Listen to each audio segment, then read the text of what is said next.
Oui, oui, donnez-moi un temps quand vous allez arriver.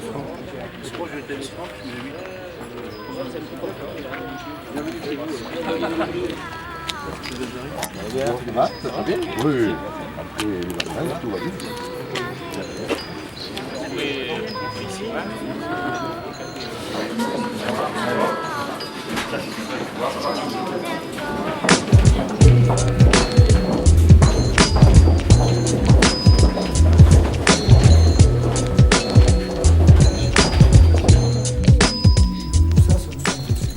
Parce que l'important, d'abord, c'est de gagner les matchs, de finir premier de notre groupe, et par rapport à ça, on va s'adapter. Mais on va quand même essayer de faire tout ça, c'est-à-dire gagner, finir premier, et de ménager nos joueurs majeurs.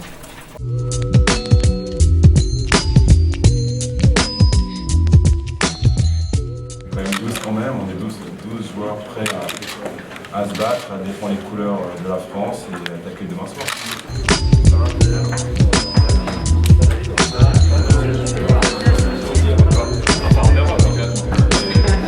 Moi, ce qui me motive, c'est d'aller le plus loin possible et avec mon talent et mes coéquipiers, d'aller le plus loin possible. Et c'est comme ça que je reste motivé et c'est ce qui me donne envie de continuer à pousser mes limites et que quand j'aurai pris ma retraite, je pourrais me regarder dans le miroir et dire j'ai tout donné, j'ai essayé de faire tout ce que j'ai pu pour aller le plus loin possible avec cette équipe de France et moi personnellement en tant que joueur de basket.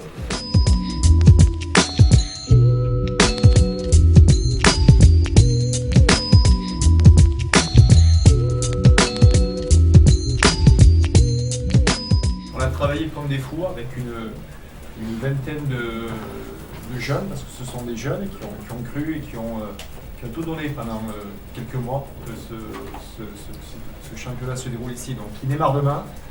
On souhaite bien évidemment une grande réussite à l'équipe nationale. On s'est préparé avec les aléas d'une préparation. Je pense que Vincent vous en a parlé.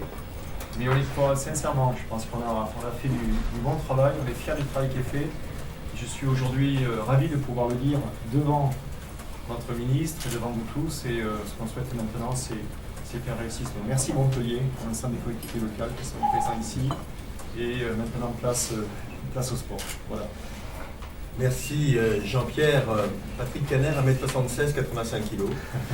Moi j'insiste là-dessus, la réussite de chaque événement sportif jusqu'à Lima, octobre 2017, contribuera à la qualité de notre candidature, à la qualité aussi, je l'espère, du choix qui sera opéré par le CIO à cette époque. Donc nous sommes en campagne et tout est bon pour cela. On ne peut pas trop en parler maintenant puisque le dossier officiel n'est pas déposé, mais je le dis simplement, nous serons tous mobilisés, comme j'ai pu le dire dans la presse locale aujourd'hui. Chaque Français doit se sentir investi.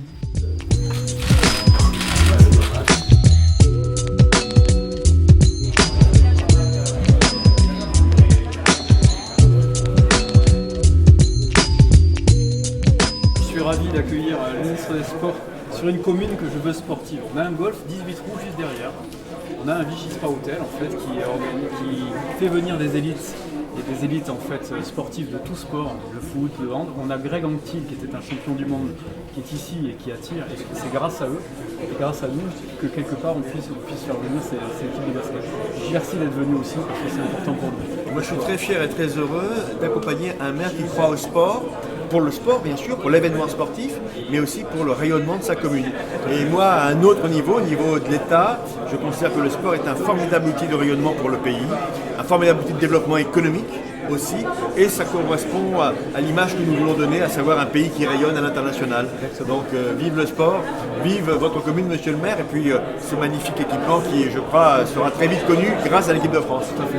Et de cohésion sociale, le sport aussi, c'est important. On ne parle pas assez de ça, mais c'est vrai que dans des quartiers qu'on nous installe, le PLH, les logements sociaux, la paupérisation des classes moyennes, j'ai le sentiment que la jeunesse, c'est par la culture et c'est par le sport. Notamment qu'on arrivera à fédérer les énergies pour les mettre dans le bon sens. Sport intégrateur, c'est pas le ministre de la Ville qui dira le contraire. Et c'est vrai que mon ministère, il est très cohérent. Ville, jeunesse, sport. Et il y a un vrai lien potentiel sur finalement le bien vivre ensemble. Absolument. Merci en tout cas d'être là. Bravo. Bon les amis, Vive la France.